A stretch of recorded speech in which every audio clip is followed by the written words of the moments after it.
Hello नमस्कार दोस्तों, कैसे हैं आप सभी और कैसी चल रही है आप लोगों की तैयारियाँ। तो महिला बाल अपराध का टेस्ट नंबर 2 आज हम कवर करेंगे। पहले वाला नहीं देखें तो प्ले लिस्ट में जाके देख लीजिए। 10 मिनट का समय आपके पास और टॉप 51 क्वेश्चन के आपको आंसर देने हैं। टारगेट रखते हैं कि कम से कम 40 क्वेश्चन आपको जो है सही करने हैं। PDF लेना हो तो टेलीग्राम पर आपको मिल जाएगी, जिसका नाम प्रहलाद सारण सर के नाम से सर्च कर लेना। और महिला बाल अपराध के 500 क्वेश्चन का टेस्ट देना है तो आप ऐप डाउनलोड कर लीजिए एग्जाम नगरी के नाम से। इस प्रकार का लोगो आपको दिखेगा, जहां पर टेस्ट सीरीज वाले फोल्डर में राजस्थान पुलिस के मॉडल पेपर की सीरीज है। 15 मॉडल पेपर है, 5 मॉडल पेपर और ऐड होंगे। और आज 5 बजे महिला बाल अपराध का पहला 100 क्वेश्चन का टेस्ट होने वाला है। आपका पूरे 100 क्वेश्चन का टेस्ट होगा 5 बजे, तो रेडी रहना। 5 बजे राजस्थान पुलिस वाले टेस्ट में ही आपको मिलेगा ये। और देखते हैं कि 100 में से वहाँ पर आप कितने सही कर सकते हो। तो ऐसे 100 क्वेश्चन के 5 टेस्ट होंगे, यानी टोटल 500 के। और इसके बाद में आपको कंप्यूटर के टेस्ट मिलेंगे 100 क्वेश्चन के। चलिए करते हैं शुरुआत। पहला है कि निर्भया अधिनियम है वो कब लागू किया गया था। निर्भया अधिनियम लागू हुआ था 2012 में। तो लाइक कर दो जिसने भी नहीं किया है। और महिलाओं के खिलाफ होने वाले अपराधों में कौन कौन से अपराध शामिल हैं, तो घरेलू हिंसा भी है, बलात्कार भी है, कार्यस्थल पर यानी काम करने वाले जगह पर छेड़छाड़ करना भी है। तीनों ही शामिल होते हैं। डी आपका सही।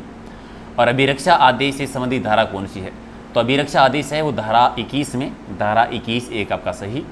और भारतीय दंड संहिता की कौन सी धारा सामूहिक बलात्कार से संबंधित है, तो सामूहिक बलात्कार से संबंधित धारा है 376D, यानी डी हो जाएगा राइट आंसर।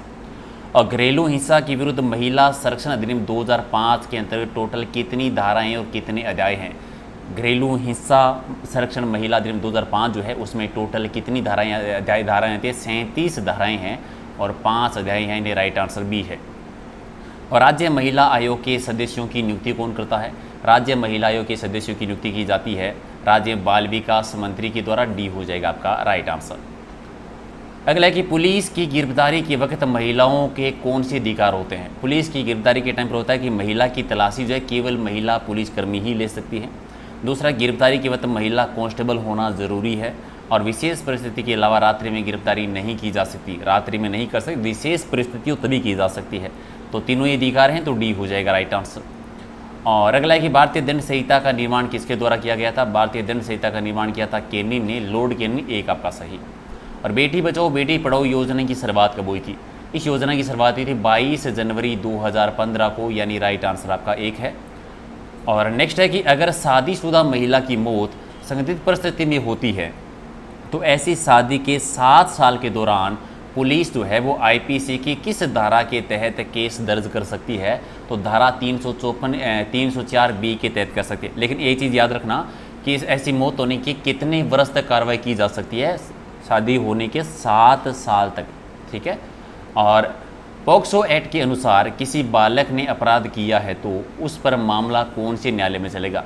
पॉक्सो एक्ट के अकॉर्डिंग अगर बालक ने अपराध किया है तो किशोर न्यायालय में मामला चलेगा। 1 आपका सही। और बाल विवाह मुक्त राजस्थान साझा अभियान की शुरुआत कहाँ से हुई। बाल विवाह मुक्त राजस्थान जो अभियान चला था इसकी शुरुआत जयपुर से। सी आपका सही, ठीक है, सी हो जाएगा आपका सही आंसर।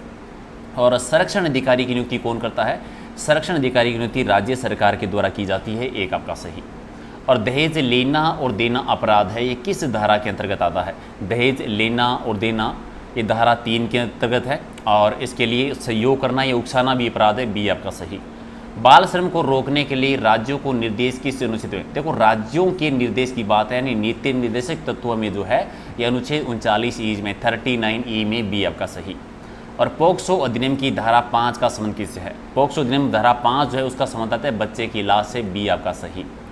और नेक्स्ट है कि IPC की धारा 375 में टोटल कितने खंड है, तो इसमें टोटल 7 खंड है।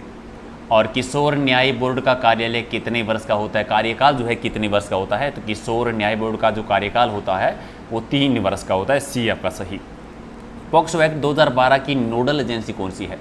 पॉक्सो एक्ट 2012 की नोडल एजेंसी है महिला एवं बाल विकास मंत्रालय। महिला एवं बाल विकास मंत्रालय। सी आपका सही। और इनमें से कौन सा जोड़ा आपको सही नहीं लग रहा है। दहेज प्रतिषेध अधिनियम 1961 का सही है। सती निवारण अधिनियम 1987 का सही है। अनैतिक व्यापार निवारण अधिनियम 1976 का नहीं है। और महिलाओं का अशिष्ट रोपण प्रतिषेध अधिनियम 1986 भी ठीक है। तो सी वाला जोड़ा गलत हो जाएगा आपका। नेक्स्ट है कि CRPC की किस धारा में ये प्रावधान है कि किसी भी महिला की तलाशी लेनी आवश्यक हो तो उसकी शिष्टता का ध्यान में रखते हुए किसी अन्य महिला के द्वारा ही तलाशी ली जाएगी। एक महिला की तलाशी कोई दूसरी महिला ले सकती है, ये धारा 51 में है। और पोक्सो कानून की कौन सी धारा में मीडिया के द्वारा बालकों की पहचान उजागर करने पर दंड का प्रावधान है कि बालकों ने अपराध किया, बालक की पहचान उजागर नहीं की जा सकती? ये धारा 23 में आता है। और राजस्थान राज्य बाल अधिकार संरक्षण आयोग का गठन कब किया गया था? राज्य बाल अधिकार संरक्षण आयोग बना था 9 जून 2009 को। और राजस्थान के मुख्यमंत्री महिला हेल्पलाइन का टोल फ्री नंबर क्या है? मुख्यमंत्री महिला हेल्पलाइन का टोल फ्री नंबर है 181, एक आपका सही। और दहेज प्रतिशत अधिनियम में टोटल कितनी धाराएं हैं? दहेज प्रतिशत अधिनियम में टोटल 10 धाराएं आती है, सी आपका सही है। और CWC का पूरा नाम क्या है? Child welfare committee, child welfare committee, यानी एक आपका सही। और बाल सुधार गृह में मात्र उन्हीं अपराधियों को भेजा जाता है जिनकी अवधि कितनी प्रदान की गई है? जिनकी अवधि जो है 3 वर्ष, ठीक है, जिन्हें 3 वर्ष से अधिक की अवधि प्रदान की गई है, 3 वर्ष से ज़्यादा की। और IPC की कौन सी धारा में द्विविवाह दंडनीय अपराध घोषित किया है? 2 विवाह अपराध घोषित, ये धारा 494 में आता है।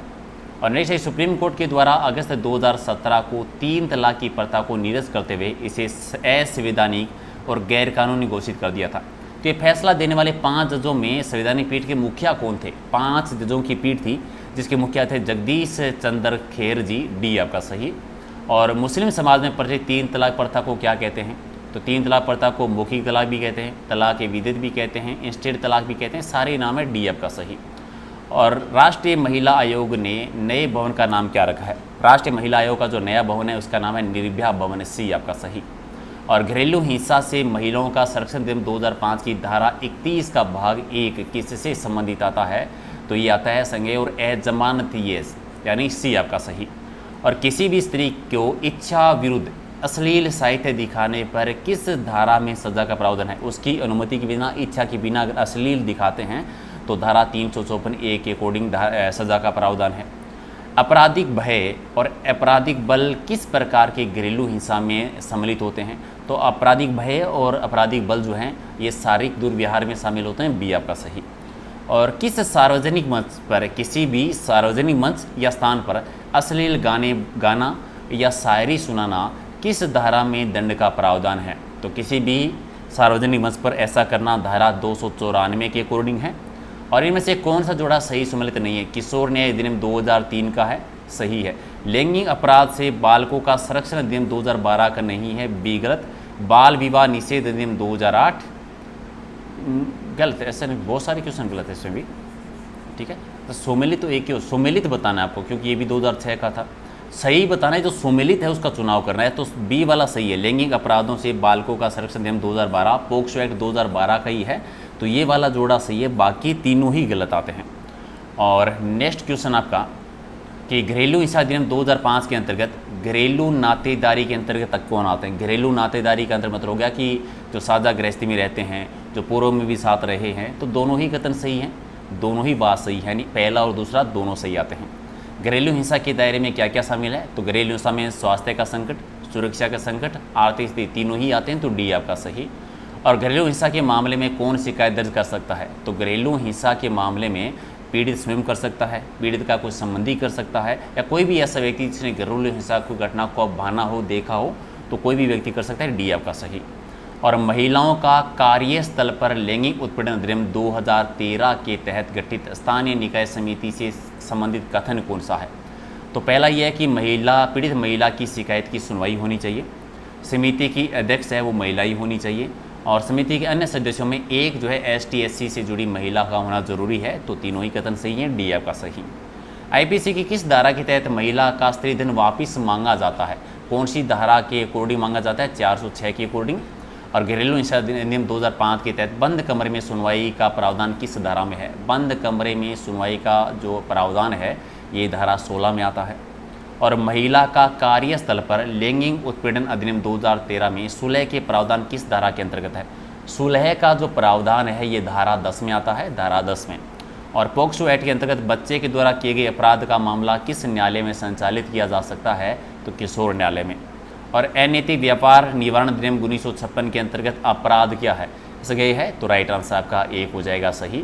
और कार्यस्थल पर महिलाओं के साथ यौन उत्पीड़न रोकथाम निषेध निवारण अधिनियम 2013 का प्रावधान है, कब प्रभाव में आया था? 2013 में, 9 दिसंबर 2013 को। और किस धारा के दिन बाल विवाह प्रतिषेध अधिकारी की नियुक्ति की जाती है? तो बाल विवाह प्रति अधिकारी की नियुक्ति जो होती है धारा 16 की उपधारा 1 में है। और राष्ट्रीय बाल अधिकार संरक्षण आयोग के संबंध में कौन निम्न कथनों पर विचार करना है कि कौन सा सही है। तो पहला आपका दिया हुआ है कि यह एक संवैधानिक निकाय है जिसका गठन बाल अधिकार संरक्षण आयोग के अधिनियम 2005 के तहत किया गया था। तो पहला तो गलत है।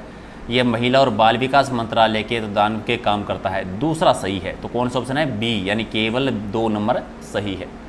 नेक्स्ट है कि संविधान के तहत किस आयु के कम बालकों को किसी भी फैक्ट्री अथवा खादान में नियोजन को निषेध किया काम नहीं कर सकते? तो 14 वर्ष के कम बच्चे।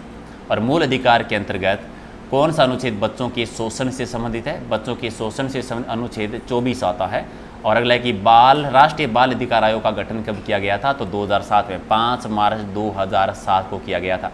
तो ये थे 51 क्वेश्चन। पार्ट 2 कितने सही किए कमेंट करके बताओ। और रात को डेली 8 बजे हमारा टॉपिक वाइज सीरीज होती है, उसे ज्वाइन करना है। पीडीएफ टेलीग्राम पे मिलेगी। और एग्जाम नगरी ऐप डाउनलोड कर लेना, जहाँ पर आपको अभी 5 बजे जो है इसका 100 क्वेश्चन का टेस्ट शुरू होने वाला है। तो वो भी वहाँ पर आप ज्वाइन कर सकते हैं और देख सकते हैं कि वो भी नेगेटिव मार्किंग सही थी। यहाँ राजस्थान पुलिस की जो .25 की नेगेटिव मार्किंग, वही आपकी नेगेटिव मार्किंग रहेगी इस टेस्ट में भी। तो मिलते हैं अगले वीडियो में। Thank you.